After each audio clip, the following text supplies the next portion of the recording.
I'd really like to hear from you guys what you're curious about. Ed, do not make this too difficult. No, this is very easy. So 35-year history is just a tremendous milestone for a company like yours to just continue to develop and do things. And a little bit, because some of us own some of the early cars, the C4s, there's probably two things, and you might not be able to answer them both. But one is about the Sledgehammer, and the second one is about the number of them have the Aerobody. And the style of the car is just tremendous. And Paul Deutschman. So if you could touch on a little bit about Paul and a little bit about the Sledgehammer, that would be awesome. So the question is, touch on the Aerobody and the Sledgehammer. Those two things are very related, so I'm glad you asked the question.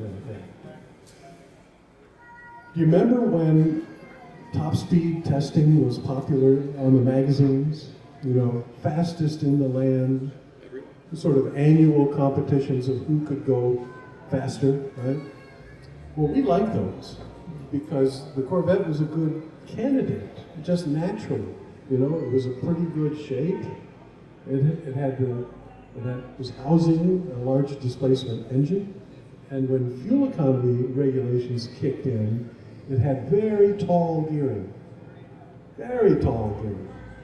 I think in 6th gear, in a C4, if you could turn 6,000 RPM, you'd be going 400 miles an hour. I'm only kidding, but it was, you get the point. It was really tall. So that bode well for doing high-speed testing. Okay, so what we learned out of all of that is that all of us, in an attempt to beat the next guy, built cars that were thinly disguised race cars. And they were monsters. They were not pleasant to drive. They were crude, but they had a lot of power. And every year we would win those events. And every year we would appeal to General Motors for a little more budget to help us do that. Just roughly, it cost about $1 million a year to build a top speed car, test it, and deliver it to the magazines. If you want to use a rough number. We didn't have that kind of money. But as the capability and the speed range got higher and higher and higher, two things were apparent. That business about the cars being thinly disguised race cars, and the fact that we were getting into unsafe territory with the tires.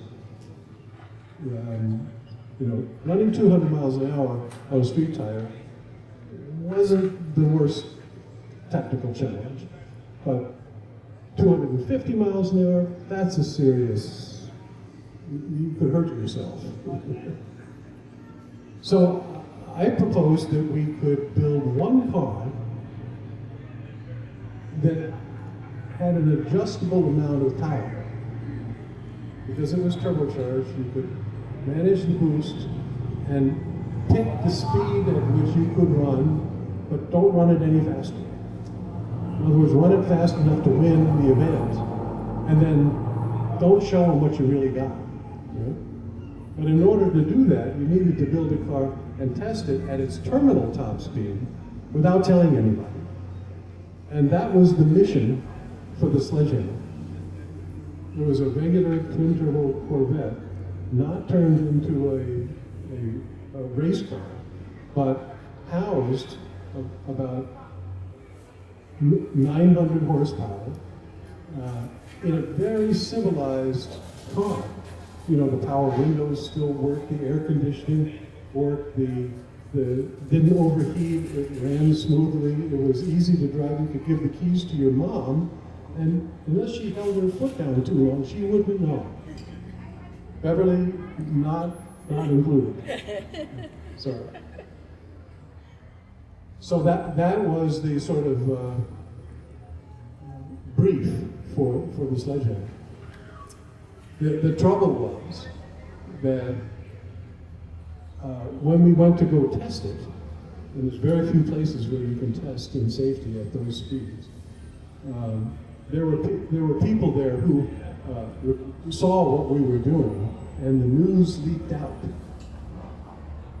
that the Sledgehammer, which wasn't called the Sledgehammer then, it was something else, the test car went 254.76 miles an hour. And you know what happened? Nobody ever showed up for top speed testing again.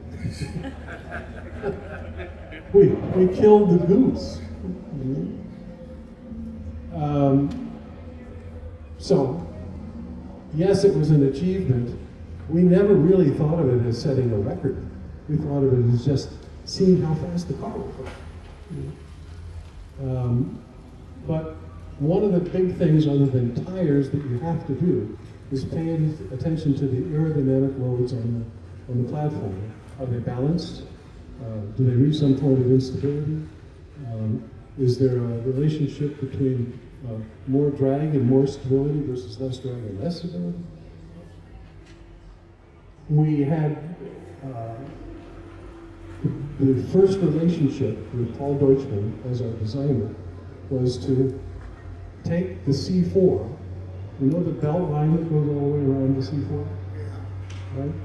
And work only from the belt line down to make the car more effective in terms of its relationship, its ground effect relationship, minimizing drag, and not going too wild on the styling. So that is the heart of how the Aerobody was developed. Unfortunately, Paul, as a designer, has exquisite taste. And taste is a very hard thing for people to agree on. Right? There's a sign in our office.